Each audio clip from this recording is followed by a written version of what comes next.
समय बहुत बहुमूल्य होता है, इसलिए ठीक समय पर शुरू कर देना चाहिए। कुर्सी वुर्सी नहीं है तो खड़े होकर बोलते रहेंगे।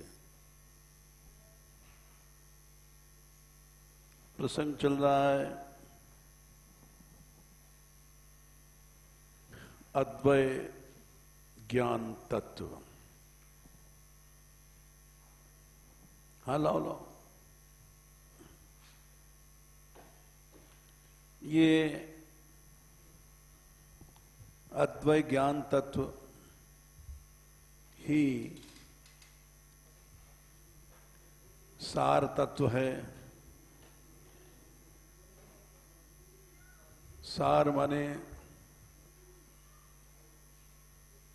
मुख्य वस्तु,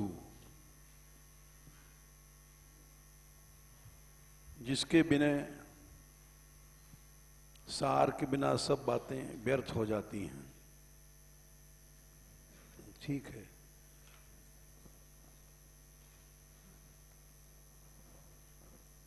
जैसे संसार में कोई वस्तु है,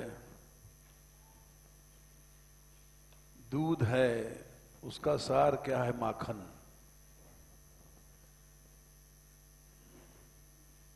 श्रीमद् भागवत को सार तत्व कहा गया। जैसे पेड़ का सार क्या है? फल। निगम कल्पतरोर गलितम फलम।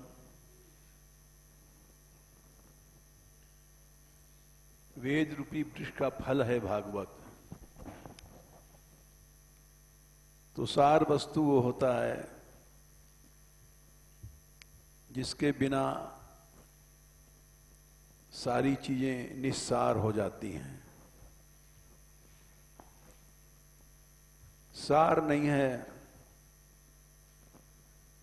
तो सब चीजें निस्सार हैं।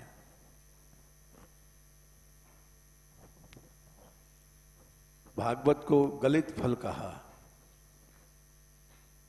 निगम कल्पतोर गलितम फलम। गलित फल इसलिए कहा कि सामान्य फल में छिलका होता है, गुठली होती है, बहुत सी चीजें ऐसी होती हैं जो ग्राह्य नहीं होती हैं। गलित फल में छिलका नहीं होता, गुठली नहीं होती, कोई वस्तु त्याज्य नहीं है, उसी को सार कहा गया।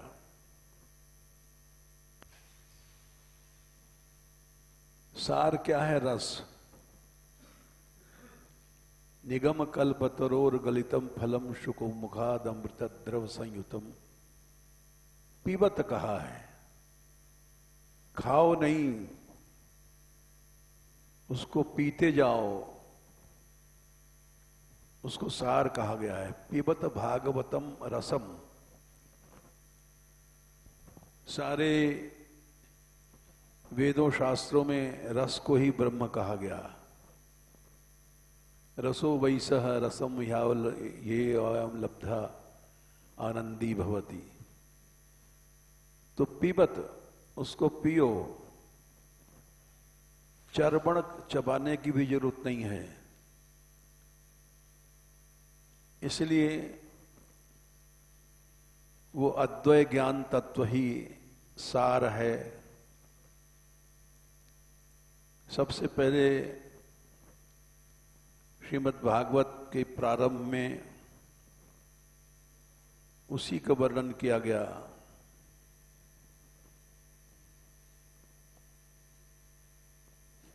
एक दो 11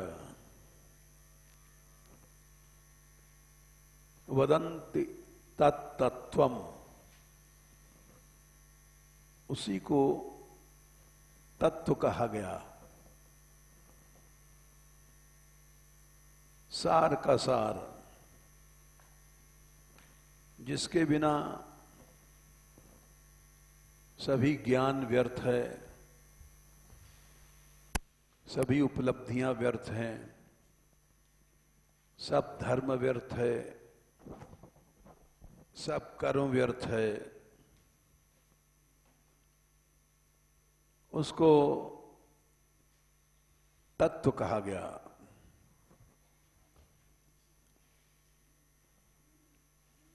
और अद्वय ज्ञान तत्व कहा गया। ये एक शब्द ऐसा है, इसको कहने वाला पूर्ण वेदांत का ज्ञाता माना जाता है।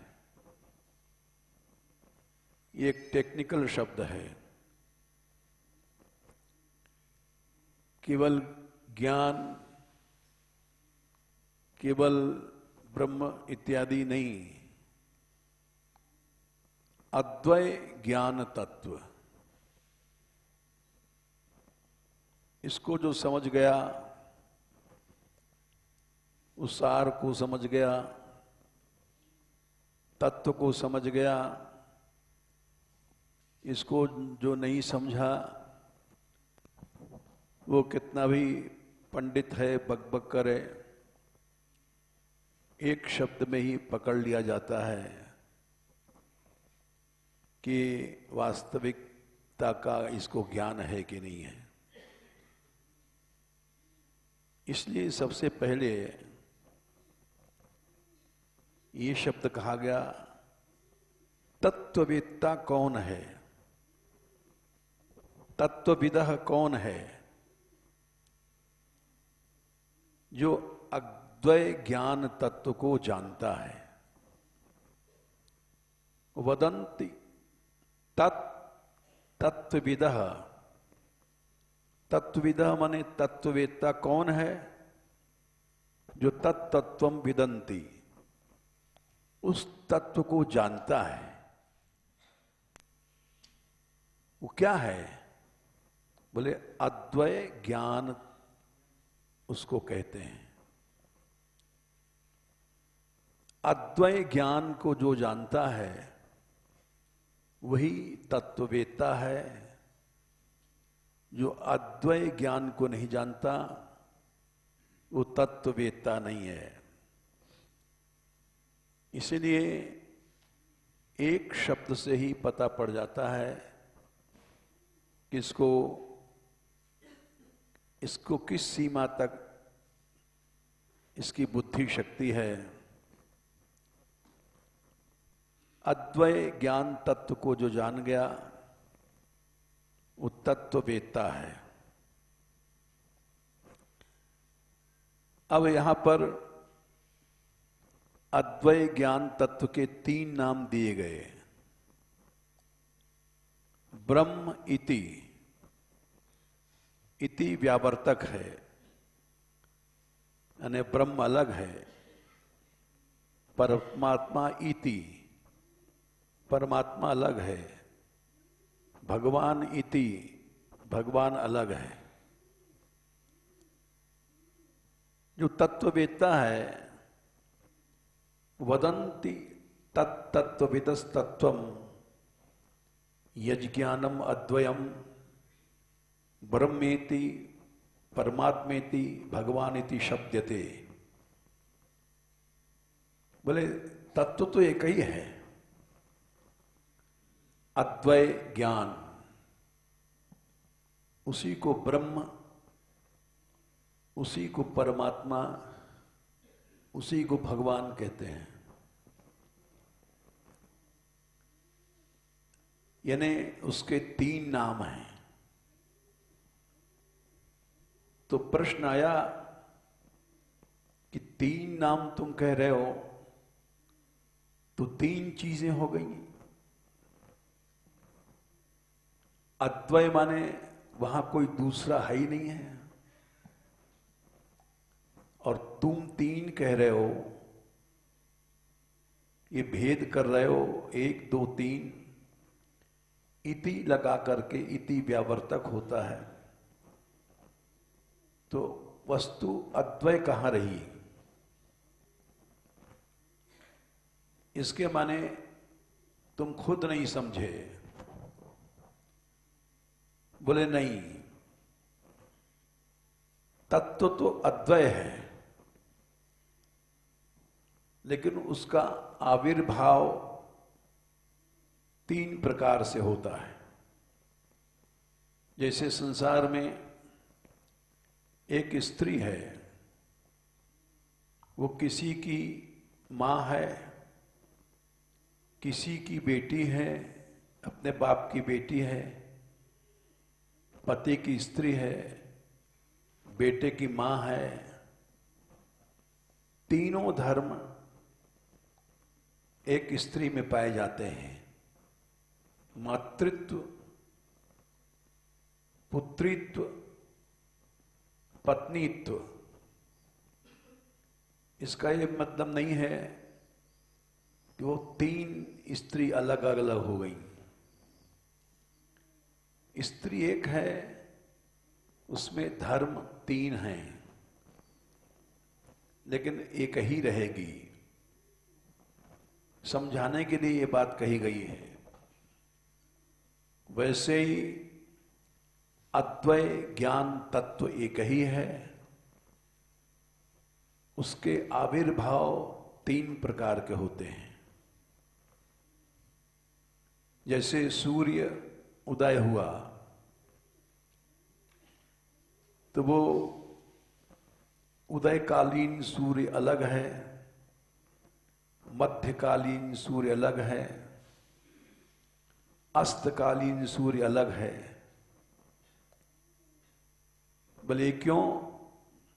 आविर्भाव के अनुसार से एक ही सूर्य में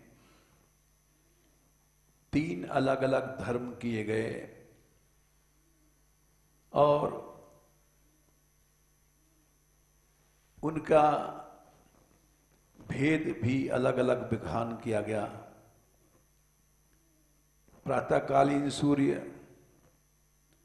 के अलग गुण धर्म होते हैं, मध्याह्नकालिक सूर्य के अलग गुण धर्म होते हैं, सायंकालीन सूर्य के अलग गुण धर्म होते हैं, लेकिन सूर्य एक ही रहता है। उसका आविर्भाव से संबंध होता है। प्रातःकाल जो आविर्भाव होता है, उसकी किरणें अलग, अल्ट्रा रेज निकलती हुई, वो उनके गुण धर्म अलग होते हैं। मध्याह्नकालिक सूर्य में प्रखरता होती है, इसी तरह संध्याकालीन सूर्य में आविर्भाव से अलग अलग धर्म, अलग अलग गुण, अलग अलग नाम रखे जाते हैं। तो अद्वय ज्ञान तत्व एक ही है, उसमें आविर्भाव 3 प्रकार का होता है। आविर्भाव के अनुसार उसका नाम रखा गया है। पहला नाम है ब्रह्म, दूसरा नाम है परमात्मा, तीसरा नाम है भगवान। ये किसी मनुष्य के रखे हुए नाम नहीं हैं, ये बताना जरूरी है, क्योंकि जो निराकार वाले हैं वो ये 3 भेद अलग नहीं मानते हैं, लेकिन ये उनका हट है। यदि तुम भागवत मानते हो तो वेदव्यास जी के शब्दों को तुमको मानना पड़ेगा। भागवत नहीं मानते हो तो कुछ भी करो। श्रीमद् भागवत, रामायण, गीता ये सर्वमान्य ग्रंथ हैं। इनको बहुत से कट्टर निराकारवादी नहीं मानते हैं या अपने हिसाब से अर्थ करते हैं। वो अद्वय ज्ञान तत्व की त्रिरूपता, आविर्भाव की त्रिरूपता नहीं मानते हैं। उनके शब्दों में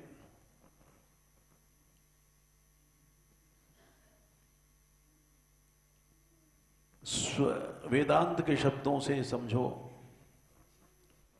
ब्रह्म क्या है?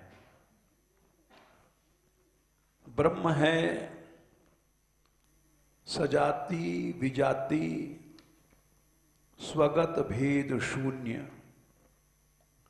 उसको ब्रह्म कहते हैं। ये शब्द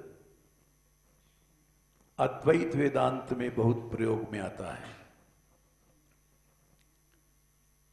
और इसी के आधार पर वे अपने अद्वैता सिद्ध करते हैं। अद्वैता माने जहां दो नहीं है, एक ही है। अद्वय ज्ञान तत्व, यही सार वस्तु है, तत्व वस्तु है। तो प्रश्न है, अद्वय ज्ञान तत्व को तुम अलग अलग क्यों वर्णन करते हो? द्वैता चली गई, अद्वैता चली गई, संख्या 3 आ गई। तो 3 संख्या आ गई तो अद्वय कहां रहा? ये शंका करते हैं लोग।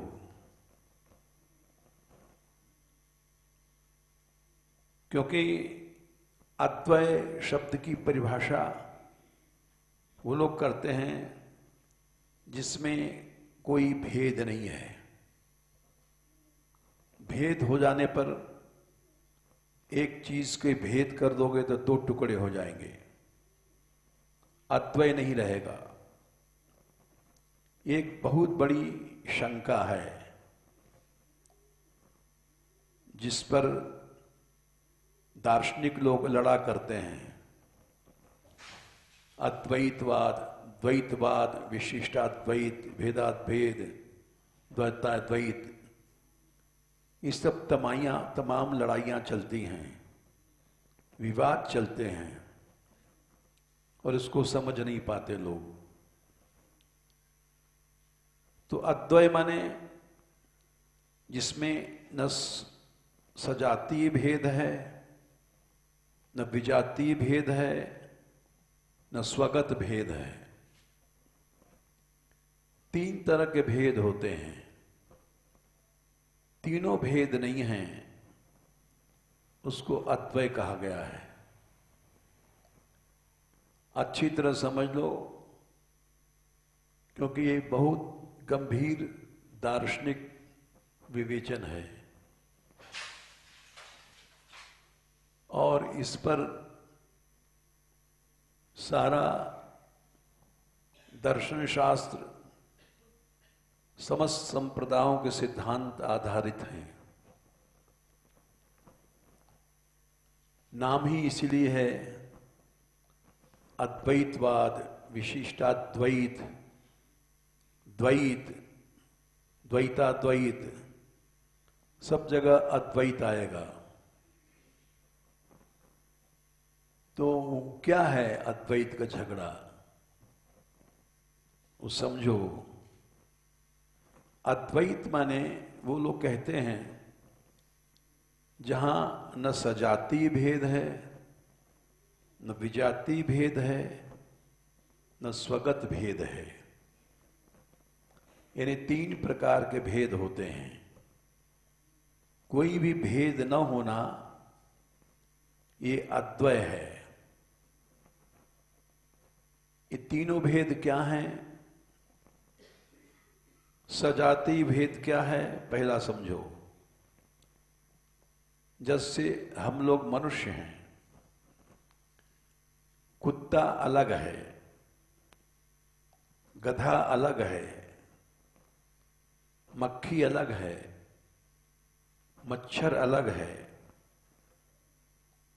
मनुष्य जाति का पशु जाति से भेद सजातीय भेद है, नहीं विजातीय भेद है। एक जाति दूसरे से, मनुष्य जाति मनुष्य योनि पशु योनि से अलग है तो विजातीय भेद है। सजाती क्या है? हम मनुष्य भी कोई किसी गांव का बनता है, कोई किसी शहर का बनता है, किसी प्रांत का है। ये सजातीय भेद है। कुत्ता गधा बंदर ये विजातीय भेद है। और सजाती में पंजाबी, बंगाली, महाराष्ट्री, गुजराती हैं सब मनुष्य, लेकिन फिर भी मनुष्य में भी भेद हो जाना ये सजातीय भेद है। तो सजातीय भेद, विजातीय भेद और एक स्वगत भेद होता है। जैसे कि हम मनुष्य हैं, हमारे हाथ अलग हैं, पांव अलग हैं, पेट अलग है, नाक अलग है, आंख अलग है, कान अलग है। तो ये स्वगत भेद है। स्वगत माने अपने ही भीतर जो भेद हो जाना, उसको स्वगत कहते हैं। तीनों भेद जब नहीं होते हैं तो उसको अद्वय कहा गया। जैसे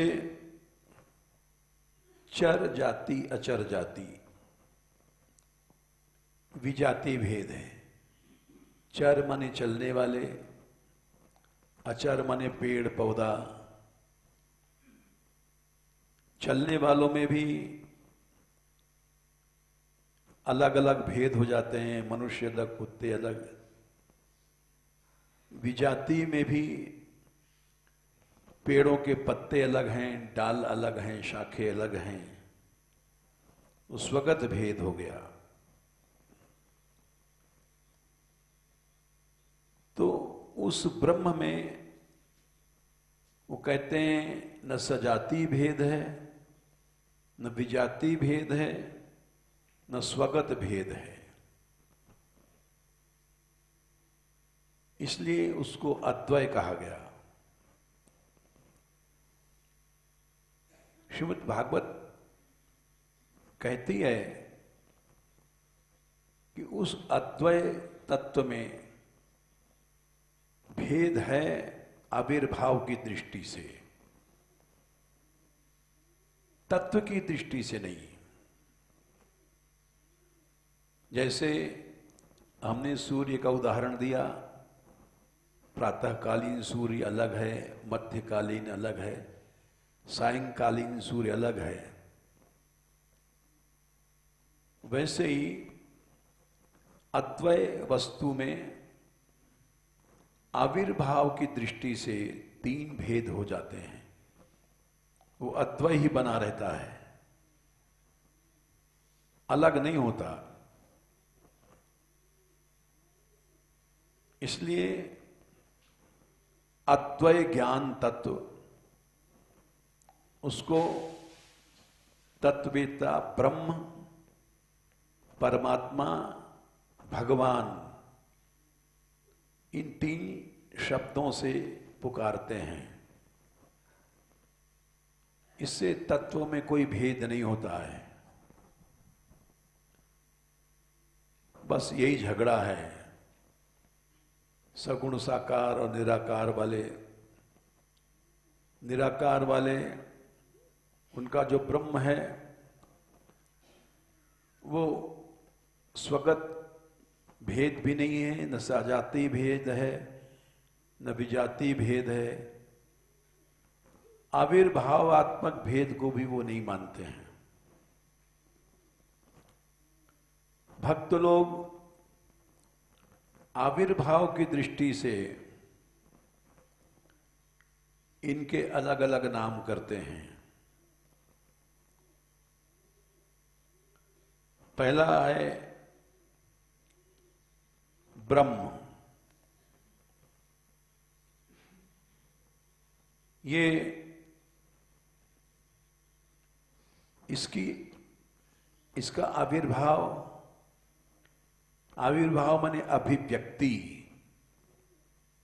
या प्रकट संपूर्ण रूप से नहीं होती है, यानी उसमें मूर्तत्व धर्म नहीं होता है। मूर्तत्व धर्म आने पर संपूर्ण रूप से अभिव्यक्ति होती है।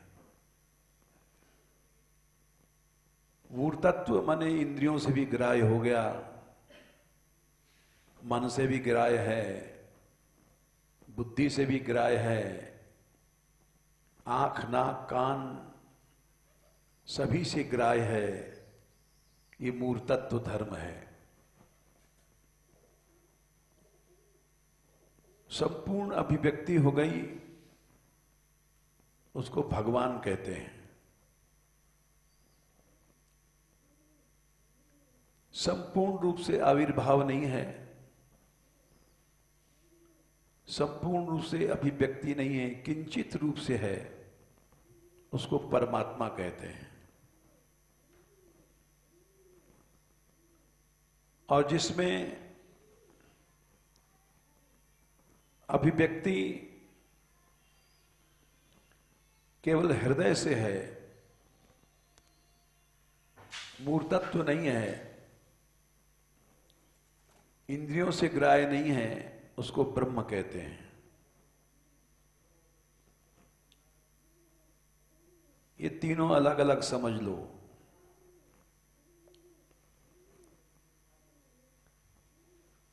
अब इसमें थोड़ा सा और समझना है।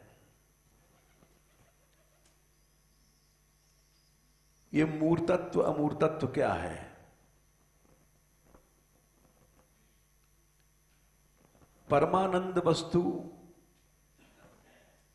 मूर्त और अमूर्त दो प्रकार से आविर्भाव होता है। जिसमें मूर्तत्व नहीं है उसको ब्रह्म कहते हैं, और जो संपूर्ण रूप से अभिव्यक्त हो गया, मूर्तत्व धर्म आ गया, उसको भगवान कहते हैं।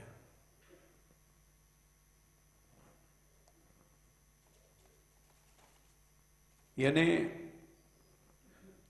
जिसमें साकार है, सगुण है, साकार है, आकार है, वो भगवान है। आकार नहीं है, निराकार है, उसको वो लोग ब्रह्म कहते हैं।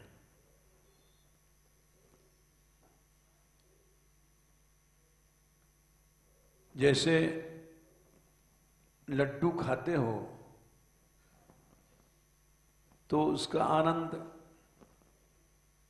हृदय में तुमको पता पड़ा बड़ा मीठा है, और जो सामने दिखाई पड़ रहा है गोल गोल मूर्तत्व धर्म है,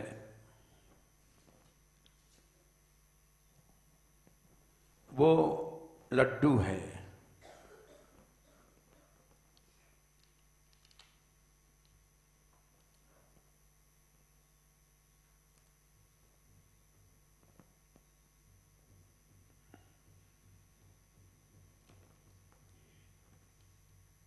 इसी को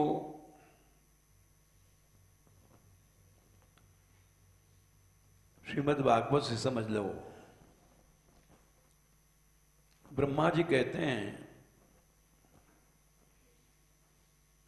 तीसरे स्कंद के 9वें अध्याय में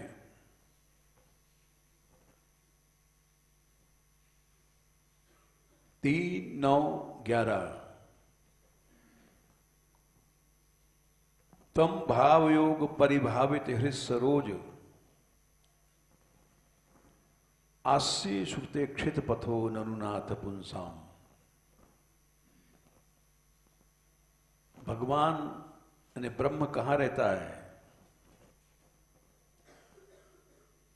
भाव योग से परिभावित हृदय में। ये प्रथम आनंद का अभिव्यक्त धर्म है। मनसैवेन द्रष्टव्यः श्रुतियां कहती हैं।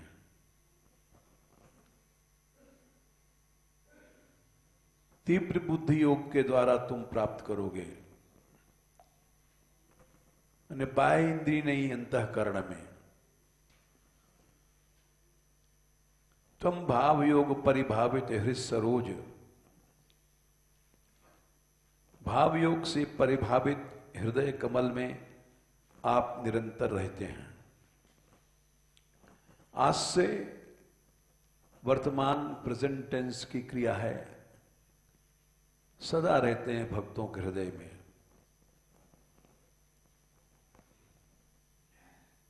कैसे? हृदय क्षित पथो, वेदों में ये रास्ता दिखाया गया है। इसके बाद जब भक्ति जैसे भावना करता है, तब भगवान उसी रूप में प्रकट होता है। उसमें मूर्तत्व धर्म आ जाता है। दूसरी लाइन, यद यद धिया त उर्गाव विभावयंती। हे उर्गाय मने अनंत कीर्ति वाले भगवान, जैसा भक्त ने अपनी बुद्धि से भावना किया, तत्तद वैसा वैसा वपु शरीर आप प्रकट कर देते हो। मूर्तत्व धर्म आया। पहले अमूर्तत्व था, भावनागत। तो आनंद के दो रूप हुए, एक मूर्त आनंद, एक अमूर्त आनंद। लड्डू खाते हो, गोला गोला लड्डू, वो मूर्त आनंद है। उसके बाद उसकी मिठास का अनुभव हुआ, वो अमूर्त आनंद है। दोनों आनंद एक ही लड्डू में हैं। मूर्त और अमूर्त। अमूर्त आनंद को ब्रह्म कहते हैं और मूर्त आनंद को भगवान कहते हैं। बोले क्यों?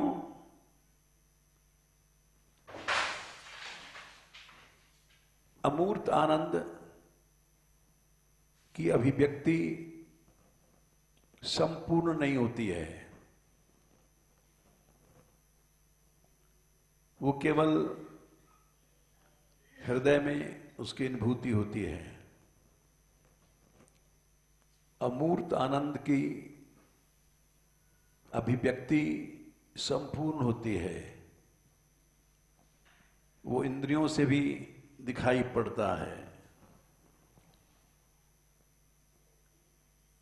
इसी बात को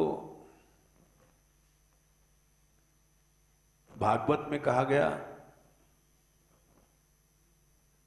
इसी बात को गीता में भी कहा गया। जन्म कर्म च मे दिव्यम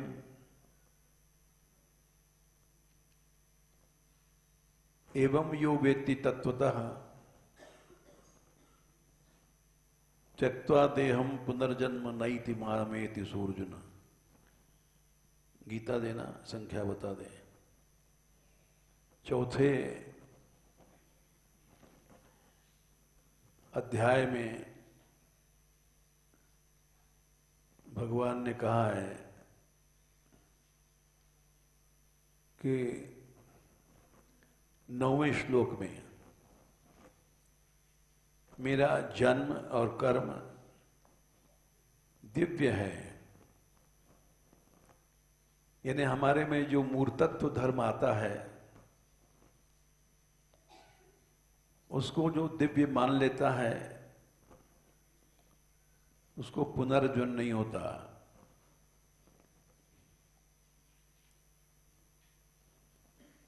इसी को गीता से तुमने बताया, रामायण से भी बता रहे हैं।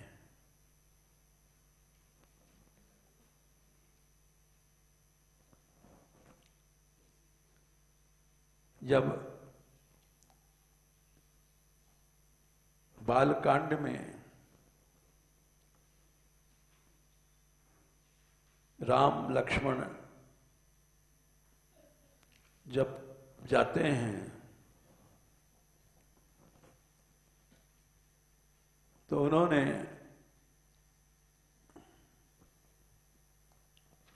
जनक जी के महल में जब प्रवेश किया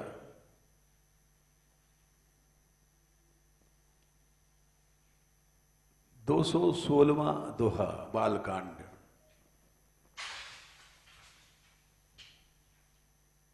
कहु नाथ सुंदर दो बालक, मुनि कुल तिलक की नृप कुल पालक। हे नाथ,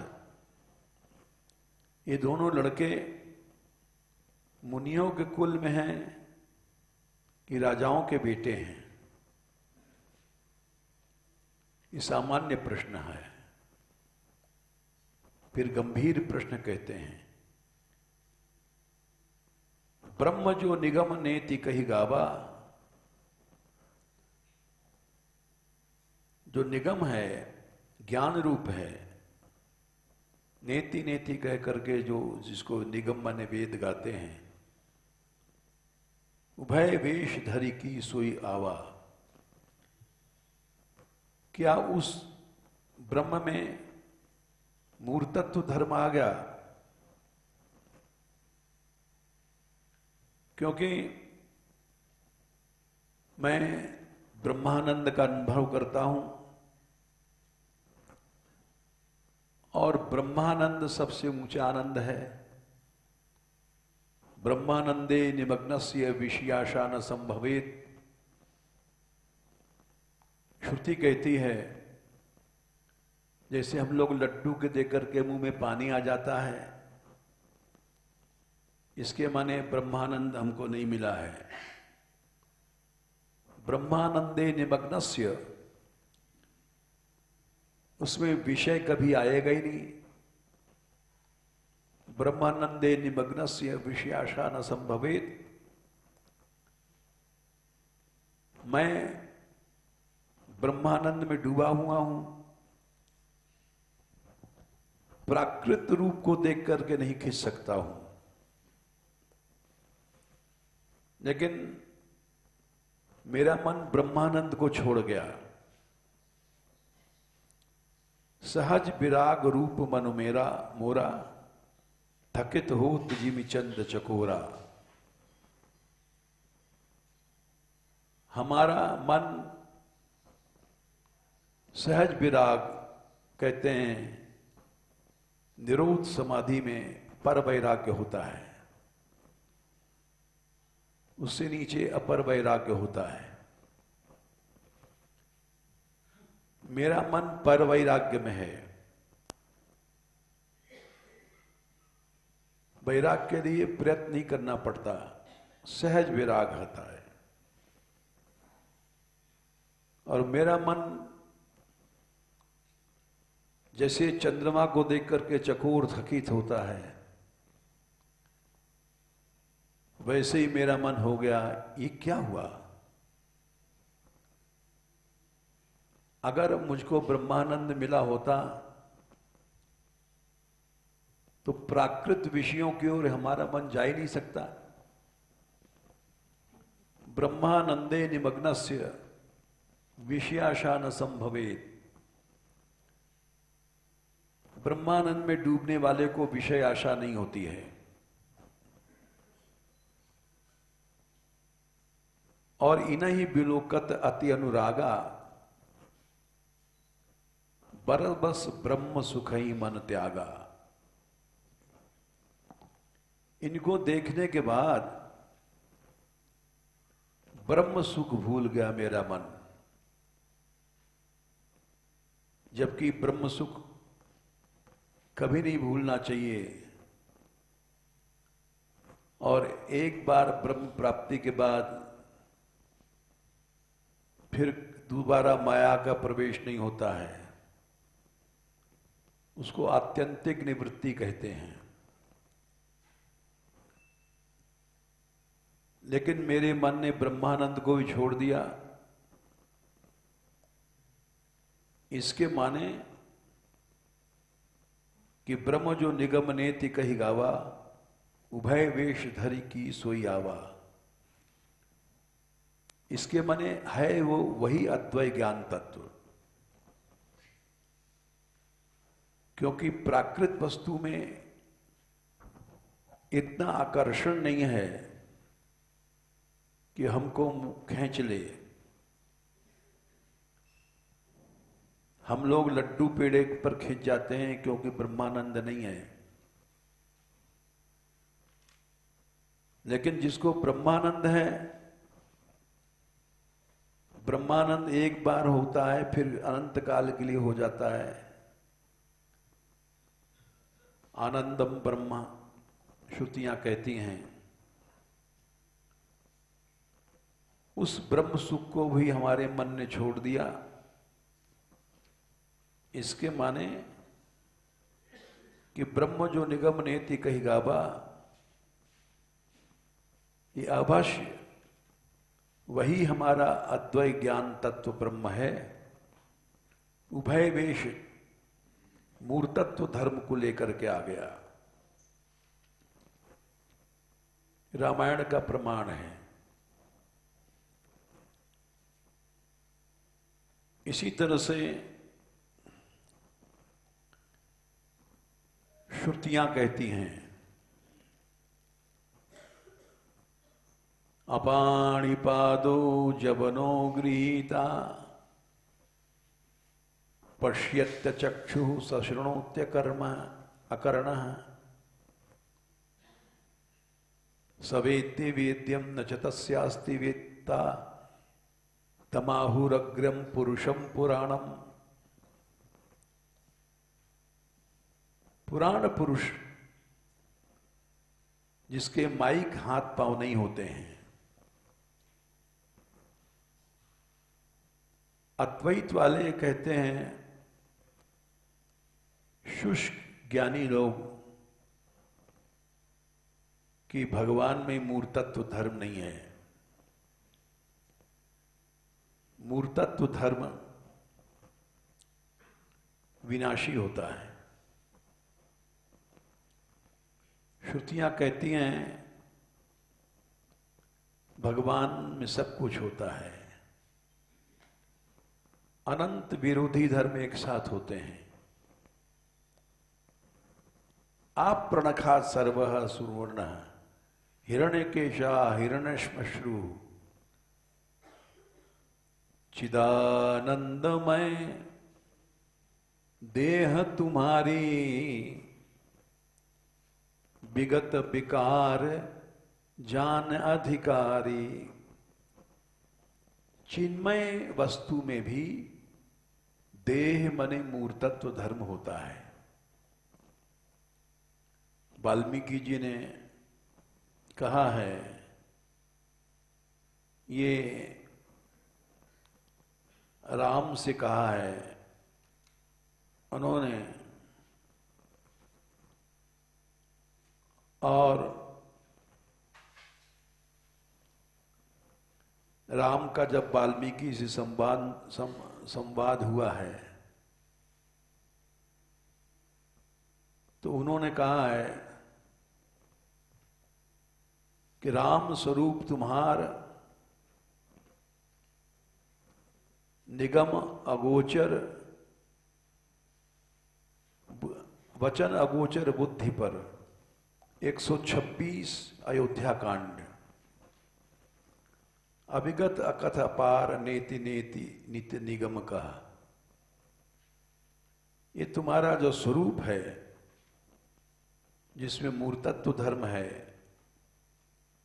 ये वही है अद्वैत तत्व। अभिगत अकथ अपार, नेति नेति जिसको निगम कहता है, नेति नेति माने ना ना, यानी उसका वर्णन नहीं हो सकता। जहां ना खत्म हो जाता है, इसकी व्यक्तता खत्म हो जाती है, वही है ब्रह्म, जिसमें कुछ कहा नहीं जा सकता। अकथ है, अपार, जिसकी अभिव्यक्ति कोई नहीं समझ सकता, अभिगत जान नहीं सकता है, वही तुम्हारा स्वरूप है। यानी चिन्मय वस्तु में मूर्तत्व धर्म आ गया। चिदानंदमय देह तुम्हारी विगत विकार जान अधिकारी। तुम्हारा शरीर चिन्मय है और विकार रहित व्यक्ति जान सकता है। संशय, भय, प्रमाद, कर्णपाटव, विप्रलिप्सा, ये 4 दोष होते हैं। इन चारों विकार से रहित व्यक्ति ही तुमको जान सकता है। भय से जो छूट गया है, प्रमाद नहीं है जिसके अंदर माया को दोष, कर्णापाटव, हम लोगों की इंद्रियां सीमित हैं, अंतःकरण, बाहरीकरण, इनमें कर्णापाटव, अपाटव, इंद्रियों में, मन में अपाटव दोष है। विप्रलिप्सा, इन चारों विकारों से जो रहित है, वही तुम्हारे सगुण साकार रूप को दान सकता है। नर्तन धरेऊ संत सुर काजा, कहू करस जस प्राकृत राजा। तुम प्राकृत राजा के तरह अब लीला करो। राम देख सुन चरित तुम्हारे, जड़ मोहि बुध होई सुखारे। जड़ हम जैसे लोग जिनमें प्रमाद है, विप्रलिप्सा है, वे मोहित होते हैं। बुद्धिमान सुखी हो जाएंगे। तुम जो कहाऊ करऊ सब साचा, जस काछी तस चाही नाचा। तो चिन्मय वस्तु में मूर्तत्व धर्म आ जाना ही, उसका साकार बन जाना ही, ये रामायण, भागवत, गीता, भागवत से भी ले लो कि भगवान के शरीर में है,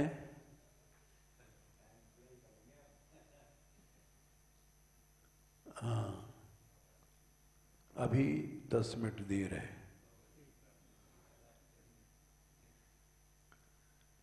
नहीं, अभी तो इतना कम नहीं। रात को बोलना बंद कर दिया तुम्हारे कहने से बहुत है। इस विषय को पूरा कर लें, श्रीमद् भागवत का प्रमाण दे दें। अरे भाई मरेंगे, अमर तो रहना ही है। कितनों डॉक्टर कह रहा है मत बोलो, फिर भी नहीं बोलेंगे तब भी मरेंगे, बोलेंगे तब भी मरेंगे। दशम स्कंद में जब ब्रह्मा जी ने स्तुति किया है भगवान की,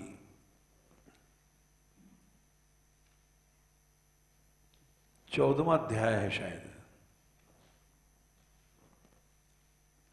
ये भागवत का प्रमाण है। भागवत के प्रमाण पर भी बहुत से लोग हठी होते हैं, वो कहते हैं भागवत लेकिन सिद्ध करेंगे अद्वैत तत्व निराकार। ब्रह्मा जी क्या कह रहे हैं? 10-14-2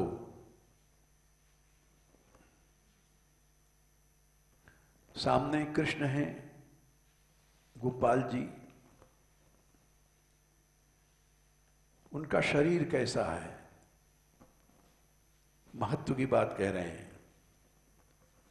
अस्यापि देव वपुषो मदनुग्रहस्य। हे गोपाल, देव मने हे भगवान, अस्यापि वपुषः, ये जो आपका वपु मन शरीर है, ये बदनुग्रहस्य, कृपा के लिए आपने प्रकट किया। ये कैसा है? स्वेच्छामयस्य, भगवान की इच्छा के अनुसार, निज इच्छा निर्मित तनु माया गुण गोपार। लेकिन नतु भूतमयस्य, स्पष्ट मना कर दिया, ये प्राकृत नहीं है, पंच महाभूतों को बना हुआ शरीर नहीं है जो नष्ट हो जाएगा। इस शरीर की महिमा नेशे महित विसुतुम, इस शरीर की महिमा मैं अंतः मन से नहीं जान सकता हूं। और फिर जब आप लीला करते हैं, आत्म सुखानुभूति के लिए,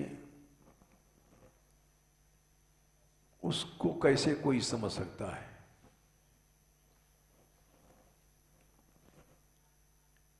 ये स्पष्ट प्रमाण है। ब्रह्मा जी कह रहे हैं अगर कोई भागवत मानता है, अगर कोई रामायण मानता है, तो निज इच्छा निर्मित तनु माया गुण गोपार, अपनी इच्छा से जो आपने शरीर बनाया है, इसमें माया, माया का गुण, माया की इंद्रियां नहीं हैं। अभी जो अयोध्या कांड में हमने बताया था, क्या संख्या थी? 126।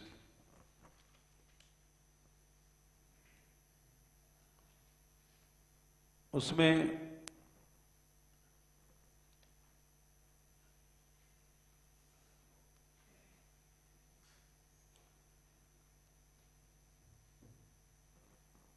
वचन अगोचर बुद्धि पर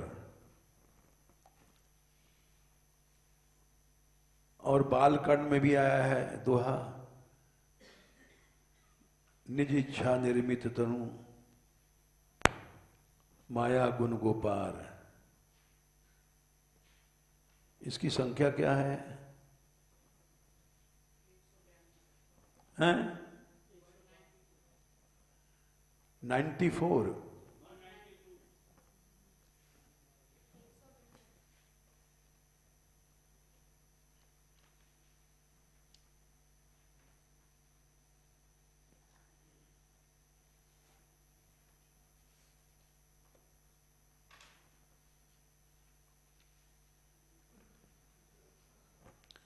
192 विप्रधेनु सुर संत हित लीन मनुज अवतार निज इच्छा निर्मित तनु माया गुण गोपार। इस शरीर में माया नहीं है, माया के गुण नहीं है और इंद्रियों से परे हैं। वही बात यहां है 126। 192 बालकांड में जो कहा है वही 126 राम स्वरूप तुम्हार वचन गोचर बुद्धि पर अविगत अकथ पार नीति नीति नीति निगम का। वही बात यहां ब्रह्मा जी ने कहा है 10-14-2 में। पांच भौतिक शरीर नहीं है, यानी उस चिन्मय तत्व में भी धर्म आविर्भाव से मूर्तत्व अमूर्तत्व दृष्टि से ब्रह्म भगवान ये सब भेद किए गए। बाकी कल। जय श्री राधे।